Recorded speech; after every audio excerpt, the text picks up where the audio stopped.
जय श्री महाकाल। हर हर हर महादेव। तो आज की कथा जो है शंखचूड़ की उत्पत्ति, शंखचूड़ का जन्म के बारे में जो है मैं ये कथा आप लोगों के सामने अपने YouTube के माध्यम से रख रहा हूं और सभी मेरे व्यूअर्स पे भगवान महाकाल की कृपा बनी रहे। जो मेरे सब्सक्राइबर हैं उन पे भगवान महाकाल की कृपा बनी रहे। तो आज साथियों जो है शंखचूड़ के उत्पत्ति की जो है कथा आपके सामने सनत कुमार जी जो हैं व्यास जी से कह रहे हैं। सनत कुमार जी क्या कह रहे हैं व्यास जी से कि शंखचूड़ क्या था? हे महामुनि, शंखचूड़ जो था एक दैत्य था जिसका वध जो है भगवान शिव ने स्वयं अपने हाथों किया था। उसको अपने त्रिशूल से मार दिया था। तो आज उसके जन्म की कथा जो है मैं आपको बताता हूं। हे महामुनि, आप यह जानते ही हैं कि विधाता के पुत्र, विधाता यानी ब्रह्मा जी के पुत्र मरीचि हुए। ब्रह्मा जी के पुत्र जो हैं मरीचि हुए और उनके पुत्र महर्षि कश्यप हुए।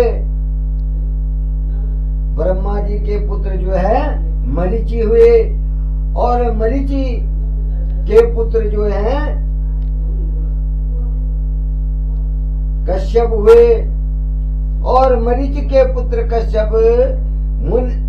कश्यप मुनि जो थे बहुत ही धार्मिक प्रवृत्ति के थे और संत थे।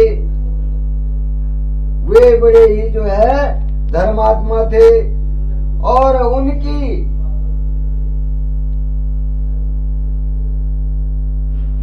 जो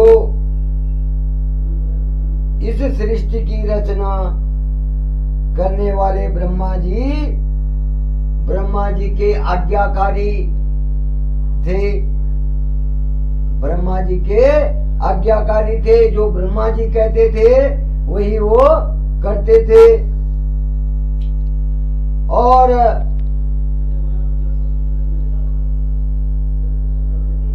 जब प्रजापति दक्ष ने जो है उनके व्यवहार और गुणों से प्रसन्न होकर के क्या किया, जब प्रजापति दक्ष जो है उनके व्यवहार और गुणों को प्रजापति दक्ष ने देखा तो उनके व्यवहार से जो है प्रजापति दक्ष ने जो है अपने 13 कन्याओं का विवाह महर्षि कश्यप से कर दिया। जब उनके गुणों को, इसके कश्यप के गुणों को, ऋषि कश्यप के गुणों को जो है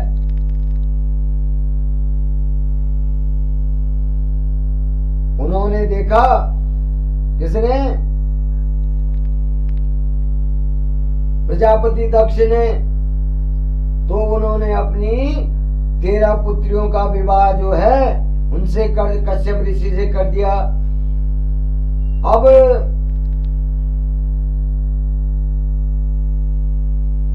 कश्यप ऋषि की वो 13 जो पत्नियां थी उनमें से एक पत्नी का नाम क्या था? धनु। उनमें से एक पत्नी का नाम धनु था। धनु जो है रूपवती गुणवती होने के साथ साथ क्या थे? परम सौभाग्यवती भी थी। धनु क्या थी? रूपवती थी, गुणवती थी, इसके साथ साथ क्या थी? परम सौभाग्यवती भी थी। अब एक दिन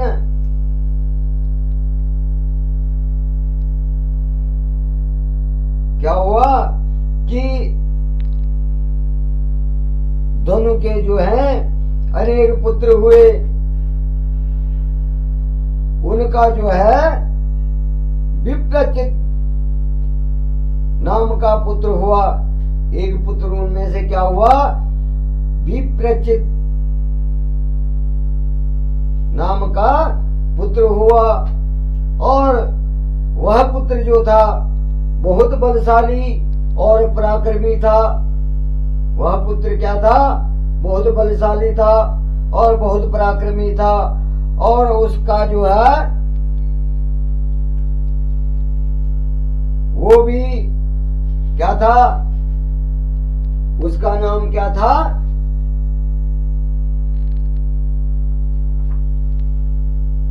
उसका नाम विप्रचित था। और विप्रचित का पुत्र है दंभ हुआ। और दंभ भी जो है अपने पिता के समान महाबलशाली और धार्मिक प्रवृत्ति का, धार्मिक विचारों वाला और भगवान विष्णु का क्या था? परम भक्त था। दंभ क्या था? भगवान विष्णु का परम भक्त था, अनन्य भक्त था। और इतना धार्मिक होने के पश्चात भी उसकी कोई संतान नहीं हुई। दंभ की कोई संतान नहीं हुई। अब जब उसकी संतान नहीं हुई तो निराश हो गया। और उसने क्या करा? दैत्य गुरु शुक्राचार्य को क्या करा? अपना गुरु बना दिया। दैत्यों के गुरु शुक्राचार्य थे और देवताओं के गुरु बृहस्पति थे। तो दैत्य गुरु शुक्राचार्य को दंभ ने अपना गुरु बना दिया। अब जब निसंतान होने के कारण जो है वो निराश रहने लगा, मौन रहने लगा, तो गुरु शुक्राचार्य ने उसे क्या करा? गुरु शुक्राचार्य ने उसे कृष्ण मंत्र ग्रहण करने को कहा। और गुरु शुक्राचार्य ने उसे कृष्ण मंत्र दिया। और उसके पश्चात दंभ जो है पुष्कर नामक तीर्थ स्थान पे चला गया। गुरु शुक्राचार्य से कृष्ण मंत्र लेकर के जो है दंभ जो है पुष्कर नामक स्थान पे चला गया, तीर्थ पे चला गया। और उसने क्या करा? वहां जो है 1 लाख वर्ष तक दंभ ने 1 लाख वर्ष तक जो है कठोर तपस्या की।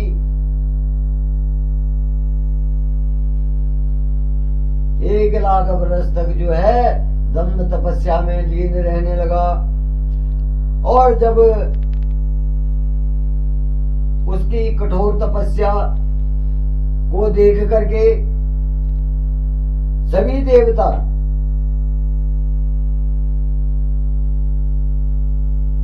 ब्रह्मा जी को साथ लेकर के भगवान विष्णु के पास चले गए।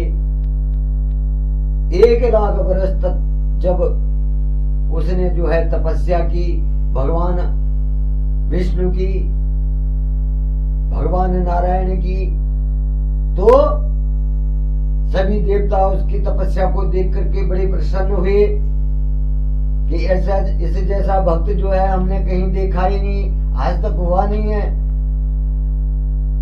और इससे प्रसन्न होकर के ब्रह्मा जी को लेकर सभी देवता जो है भगवान नारायण के पास पहुंच गए। अब भगवान नारायण के पास जब सभी देवता पहुंच गए और उन्होंने आदर पूर्वक जो है भगवान नारायण को प्रणाम किया और दंभ के भीषण तपस्या के बारे में भगवान नारायण को, भगवान विष्णु को बताया। तो जब उन्होंने सारी बात, सब देवताओं ने जो है सारी बात जो है भगवान विष्णु को कह दी, तो भगवान विष्णु देवताओं से कह रहे हैं कि हे देवताओं, मैं सभी कुछ जानता हूं कि दम्भ जो है मेरा परम भक्त है। दम्भ क्या है? मेरा जो है परम भक्त है। और जब देवतागण जो है उसको फल देने की इच्छा भगवान विष्णु से प्रकट करते हैं, तो भगवान विष्णु कहते हैं कि हे देवराज इंद्र, हे ब्रह्मा जी, मैं जो हूं इसकी तपस्या का फल इसे अवश्य दूंगा। भगवान नारायण कह रहे हैं देवताओं से और ब्रह्मा जी से कि जो है मैं इसकी तपस्या का फल अवश्य दूंगा। और यह सुन करके सभी देवता और ब्रह्मा जी है अपने अपने लोक को चले गए। अब भगवान नारायण जो है वहां से अपने वैकुंठ धाम से उठ करके और दम्भ के पुष्कर धाम में चले गए, जहां दम्भ तपस्या कर रहा था। तो भगवान नारायण भगवान नारायण ने क्या किया कि वो जो है पुष्कर चले गए, पुष्कर तीर्थ पे चले गए। और जब भगवान नारायण को दम्भ ने जो है अपने सामने देखा, तो जो है दम्भ जो है बहुत प्रसन्न हुआ और दम्भ जो है भगवान नारायण के चरणों में गिर गया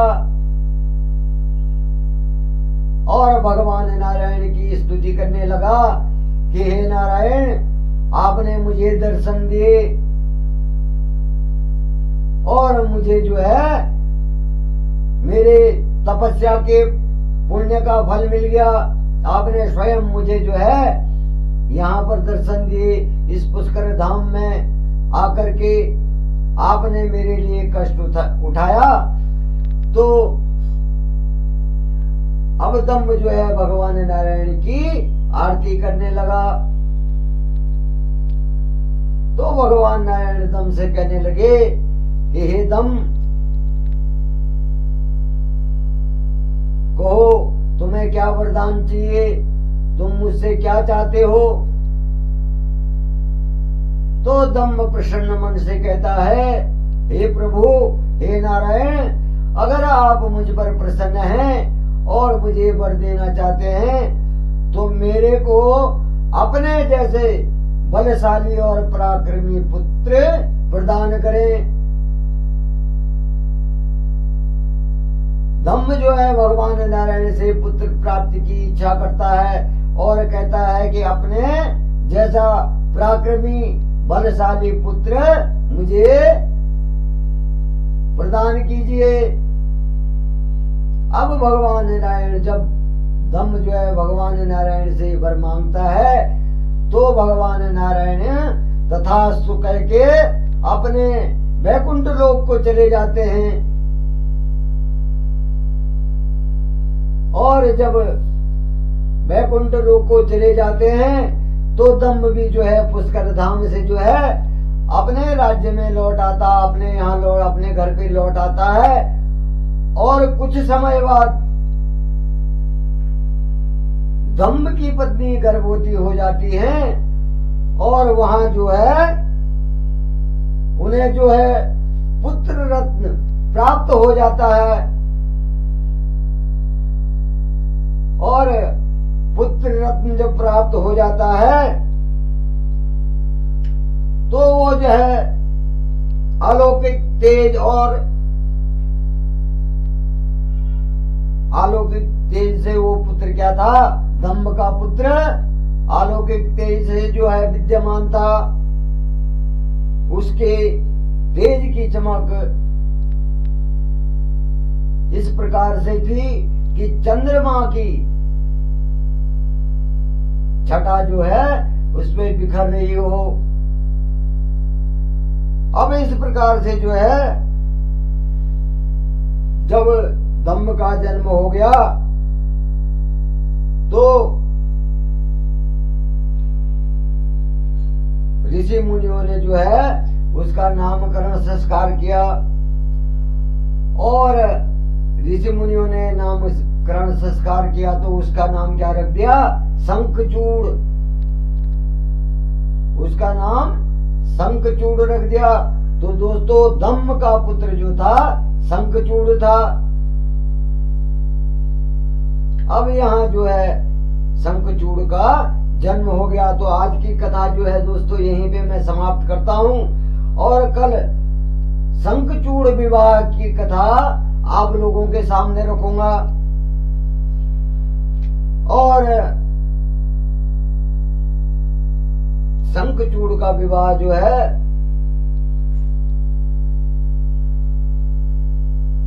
किससे होता है ये कथा जो है मैं आपके सामने रखूंगा। तब तक के लिए इजाजत। जय श्री महाकाल। हर हर हर महादेव।